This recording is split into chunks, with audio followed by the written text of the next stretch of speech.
Assalamualaikum warahmatullahi wabarakatuh.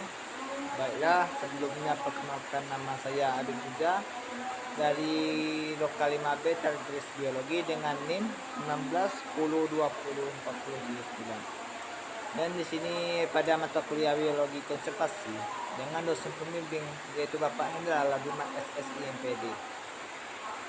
Baiklah, pada materi yang ke-9 ini saya akan mempresentasikan tentang kegunaan atau manfaat biodiversitas dan nilai ekonomi biodiversitas.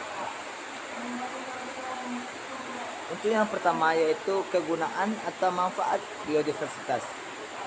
Kegunaan atau manfaat biodiversitas ini yaitu ada 4. Yang pertama, melindungi ekosistem dan sekaligus menyediakan jasa seperti penyimpanan daun hara, air minum, hingga perlindungan tanah. Yang kedua yaitu menjadi wahana rekreasi, pendidikan, kebudayaan lokal, dan pariwisata. Yang ketiga yaitu mengurangi polusi udara dan menjadi kestabilan iklim global. Yang terakhir yaitu yang keempat, sumber daya hayati seperti obat-obatan, bahan baku industri, makanan, tanaman hias, dan lain sebagainya. Dan untuk nilai ekonomis biodiversitas, nilai ekonomi biodiversitas atau keanekaragaman hayati merupakan nilai kemanfaatan dari berbagai sumber hayati yang dapat menghasilkan keuntungan bagi penggunaannya, yaitu dapat diperjualbelikan. Keanekaragaman hayati yang memiliki nilai ekonomi antara lain sebagai bahan pangan, obat-obatan, kosmetik, sandang, papan, dan memiliki aspek budaya.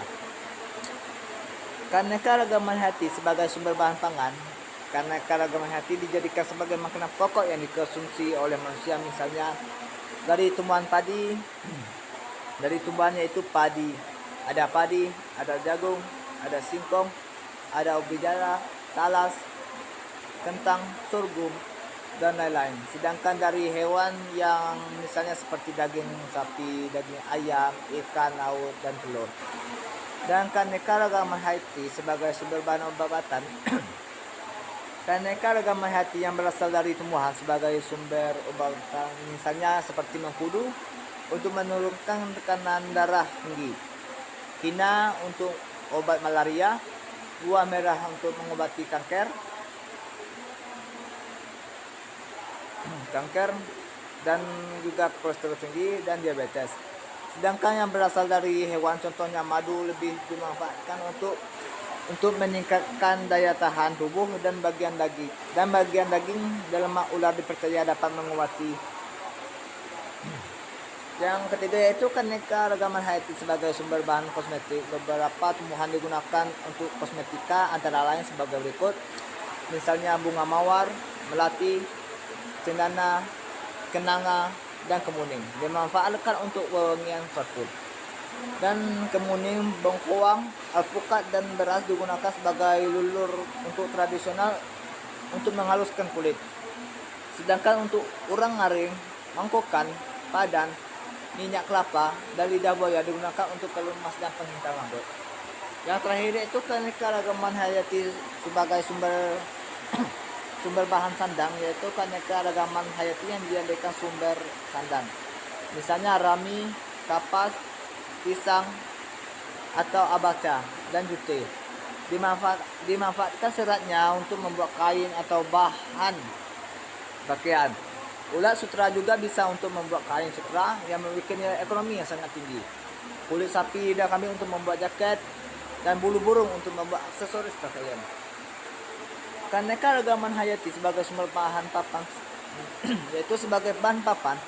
Keanekaragaman hayati dimanfaatkan untuk membuat rumah dan sejenisnya, misalnya kayu jati, kelapa, nangka, meranti, keruing, rasamala, ulin, dan bambu.